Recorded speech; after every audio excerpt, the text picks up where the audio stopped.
फैसल साहब, आपसे आगाज़ कर रही हूँ। चूँकि अब ये जिस तरह से शाह महमूद कुरैशी साहब की रिहाई ख़ासतौर पाकिस्तान तहरीक इंसाफ की सेकंड लीडरशिप कहा जा सकता है, आपको लगता है कि क्या वो क़यादत संभाल लेंगे? दूसरा, जो उन पर बहुत सारे सवाल खुद पाकिस्तान तहरीक इंसाफ के अंदर भी उनकी बरी होने से मुतल्लिक उठाए जा रहे हैं, तो और जो चैलेंज करने की भी बात हुई है, पाकिस्तान तहरीक इंसाफ ने कहा है कि उन फैसलों को चैलेंज करेगी, तो आपको लगता है कि कोई रिलीफ मिलेगा चैलेंज करने से? जो शाह महमूद कुरैशी का मामला है, वो अगर पार्टी की क़यादत संभालते हैं तो फिर वो एक कंप्रोमाइज़ लीडरशिप तो हो सकती है, लेकिन वो एक जेन्युइन जो तहरीक इंसाफ की लीडरशिप है वो नहीं हो सकती। अब इसका ये एक पहलू तो हो सकता है कि ये कंप्रोमाइज़ लीडरशिप जो है वो इमरान खान की रिहाई के लिए कोई रास्ता बना ले, कुछ लो दो की बुनियाद पर जो है वो रास्ता बना ले। लेकिन इसको जिसको कहते हैं ना, वो जो इमरान खान का जो नारा है हकीकी आज़ादी, तो ये तहरीक इंसाफ की एक जो है ना एक हकीकी लीडरशिप नहीं होगी। ये एक ऐसी लीडरशिप नहीं होगी जिस पे जो है वो कारकुन जो है वो एतबार कर सके, क्योंकि इस वक्त तहरीक इंसाफ की जो लीडरशिप बाहर है उसमें और इमरान खान में तो तजाद है या नहीं, लेकिन उस लीडरशिप में और कारकुनों में वहाँ ज़रूर जो है ना एक सोच का तजाद पाया जाता है। जो तहरीक इंसाफ के कारकुनान हैं वो मुकम्मल तौर पे इस बात पे मुत्तफ़िक हैं कि जो उनकी लीडरशिप तहरीक इंसाफ की जो बाहर लीडरशिप है, जो चेहरे जो इस वक्त तहरीक इंसाफ को बाहर से जो है वो ऑपरेट कर रहे हैं, वो मुकम्मल तौर पे जो है वो कंप्रोमाइज़ हैं और उनकी जो है दौड़ें जो है वो कहीं और से जो है वो लाई जा रही हैं।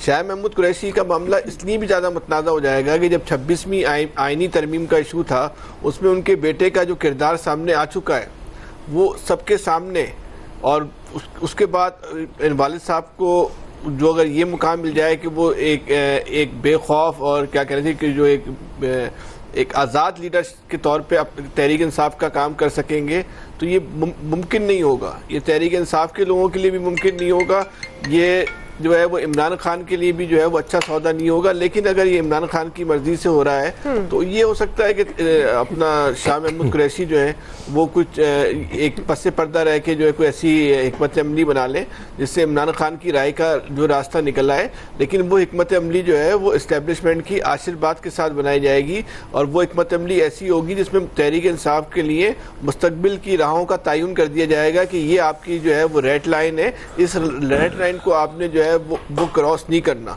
तो अगर ये मामला हो रहा है तो तहरीक इंसाफ जो अगर बाहर आ जाती है तो उसको हम एक नई शक्ल में जो है वो तहरीक इंसाफ को जो है वो हम देखेंगे। वो एक कंप्रोमाइज़ जो है वो एक पॉलिटिकल पार्टी होगी। बहरहाल पाकिस्तान में कोई कंप्रोमाइज़ पॉलिटिकल पार्टी होना कोई इतना बड़ा ऐप नहीं है।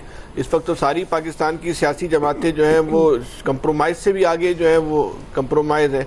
जितना उनको ये भी नहीं कहा गया कि भाई इतना कंप्रोमाइज़ करना है, वो उससे ज़्यादा कंप्रोमाइज़ उन्होंने कर लिया, तो उनको तो कंप्रोमाइज़ करने वाले भी शर्मिंदा, कभी कभी उनको भी वो भी शर्मिंदा हो जाते हैं, भाई इतना भी मत जाओ ना, हमारी काफ़ी बेइज्जती हो रही है आपके चक्कर में, तो वो तो उसको भी जो है वो तजावज़ कर जाते हैं। तो अगर ये तहरीक इंसाफ साहब भी उस डगर पे चली जाएगी तो पाकिस्तान का एक पॉलिटिकल कल्चर है, यहाँ जो है आपको जो है एक ख़ास दायरे के अंदर जो है सियासत करने की आज़ादी होती है।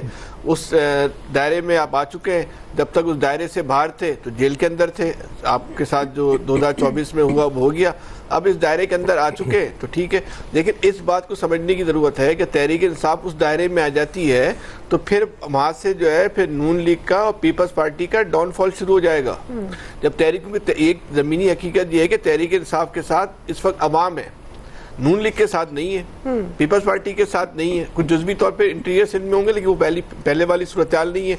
खासतौर पे अगर हम पंजाब की सियासत के तनाजुर में देखें तो जो इस वक्त अवामी पजीराई तहरीक इंसाफ को हासिल है वो नून लीग के पास को अशर अशीन नहीं है। चाहे वो मरियम नवाज साहिबा कितनी मेहनत कर रही हो और एक जेन्युइन मेहनत कर रही हो, एक जेन्युइन मनसूबे लेके आ रही हो, मीडिया में उनको जो है वो गैर मामूली जो है वो सराहा भी जा रहा हो, लेकिन अवाम में वो आज भी जगह नहीं बना सकी। यही खौफ है कि बल्दियाती इलेक्शन तहरीक इंसाफ नहीं कराती। लाहौर की सियासत में जो 2024 को हुआ है वो तो एक इंकलाब था ना, कि पूरा का पूरा जो है मुस्लिम लीग की जो लीडरशिप थी उसके साथ जो कुछ हुआ वो तो एक ढकी छुपी बात नहीं। उसके बावजूद नून लीग जो है इक़्तिदार में आ गई तो वो इसी बुनियाद पर आई थी कि कंप्रोमाइज़ करके काम करना है। लेकिन अगर तहरीक इंसाफ आ जाती है जी तो ये नून लीग के लिए, पीपल्स पार्टी के लिए सोचने का ज्यादा जो है ना एक फिक्र होगी। मैं गौर कर लो, क्या उनका तो वक्त पूरा नहीं हो गया, उनकी शिफ्ट तो पूरी नहीं हो गई। पाकिस्तान की सियासत है, शिफ्टों पे चलती है, कभी कल किसी की शिफ्ट है, आज किसी की शिफ्ट है, कल वो ये शिफ्ट चेंज होनी है, ये तो होनी है। जिस तरह फैक्ट्री के अंदर 8-8 घंटे की शिफ्ट होती है, 8 घंटे के बाद शिफ्ट तब्दील होनी होती है, एक नई शिफ्ट उसकी जगह ले लेती है। तो पाकिस्तान की सियासत में भी ये शिफ्ट तब्दील होनी है। मुस्लिम लीग को काफी अच्छी शिफ्ट मिल गई है, अब तब्दीली का टाइम हो सकता है तब्दीली की शिफ्ट की तब्दीली का टाइम आ गया। जी आमिर साहब, ख्वाब तो बंदा हर वक्त देखता है और पीटीआई को देखने चाहिए, चाहने वालों को भी देखने चाहिए कि किसी तरीके से भी आ जाएं तो कोई मसला नहीं होता। लेकिन सियासत हकायक का नाम भी है कि सियासत के साथ कर लें। कोई अपोजिशन में मिल जाता है इस्टेब्लिशमेंट के साथ, कोई हुकूमत में बैठ के नहीं बना सकता और दोनों तरफ से मिलते हैं। लेकिन बहरहाल सज़ाएँ तो हो गई और फैसलाबाद से 8-10 दिन में 18-19 लोग हैं मेन केस में, जो ISI के हमला केस में उसका फैसला आ रहा है। 26 नवंबर वाले केसेस खामोश थे, वो रावलपिंडी के जज को छुट्टी से बुला के उसकी समाअत और आज से गिरफ्तारियों के लिए जो लीडर्स उसमें इन्वॉल्व हैं उनका भी शुरू है। तो ये तो तय है कि अभी तक उनकी इस्टेब्लिशमेंट के साथ किसी किस्म की बात नहीं बन रही। हाँ, शाह महमूद कुरैशी बरीयत जो है वो एक नज़र आ रही है कि जी वो अलग है, लेकिन वो भी देखना होगा उनके नए केसेस को छोड़ें। सलमान अकरम राजा जो कह रहे थे कि क्या इसके खिलाफ प्रोसिक्यूशन इस बरीयत के खिलाफ जाएगी, जाहिर है जो जिनको सजाएं हुई हैं वो तो जाएंगे हाई कोर्ट में। मिलिट्री कोर्ट्स वालों के पास तो ये ऑप्शन ही नहीं रहा, क्योंकि वो अभी तक कानून साजी नहीं हुई कि मिलिट्री कोर्ट्स के फैसलों के खिलाफ अपील कर सकें। तो वो तो हतमी तौर पे जब तक नई सज़ाएं नहीं हो जाती तो वो तो भुगत रहे हैं अपनी। अब असल इशू क्या है? क्या सज़ाएं ही पाकिस्तान के मसले का हल है? नहीं है। सियासत जब होती थी कभी तनकीद है, आर्मी चीफ पे कर ली, फलां पे कर ली, नाम लेके कर ली और सब लीडरों ने की। लेकिन ये जो हमले थे 9 मई वाले, ये किसी पार्टी ने नहीं किए, ये सिर्फ पाकिस्तान तहरीक इंसाफ ने किए। एक वक्त में दर्जनों जगहों पे हजारों लोग इनके पहुंचते हैं, जिसको ये अब कहते हैं फॉल्स फ्लैग है। यास्मीन राशिद साहिबा बिल्कुल एंड पे कोर कमांडर हाउस के बाहर कहती हैं खड़े होकर, जब मजमे को लेके जा रही हैं लिबर्टी से कोर कमांडर हाउस जा रहे हैं और रैन सैक कर रहे हैं एक सेनेटर साहब और फलाना बता रहे हैं, बच्चों को भी बता रहे हैं, और वहां जाके एक आवाज आती है कि नहीं अंदर नहीं जाना। जब आप मॉब को चार्ज करके ले आए, फिर आपका मॉब तो यही मेंटेलिटी होती है ना कि फिर वो ये काम करता है।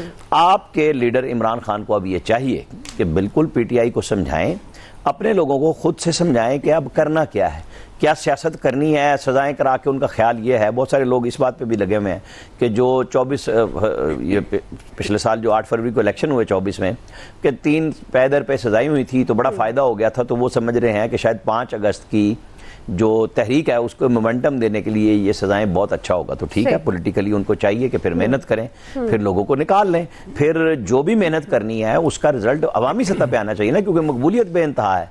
तो उस मकबूलियत का सबूत तो ये होता है ना कि फिर आप गिरफ्तारी से नहीं घबराते, फिर आप पहुंचते हैं वर्कर्स के साथ, लीडर्स आते हैं और वो लेके कहेंगे जी हम यहाँ खड़े, ये हमारा मकाम उरूज है, लाहौर में लिबर्टी है, इस्लामाबाद में डी चौक है, जो भी आप ऐलान करना चाहते हैं, आप कहें मीनारे पाकिस्तान जाना है, इजाजत मिलती है या नहीं मिलती है, हमने पहुंचना है। जब लोग आए लाखों की तादाद में तो कौन सी इजाजत, कौन बंदा पूछता है, करें। जी अयाज साहब, रिलीफ का कितना इम्कान है अगर पीटीआई इस फैसले को चैलेंज करती है?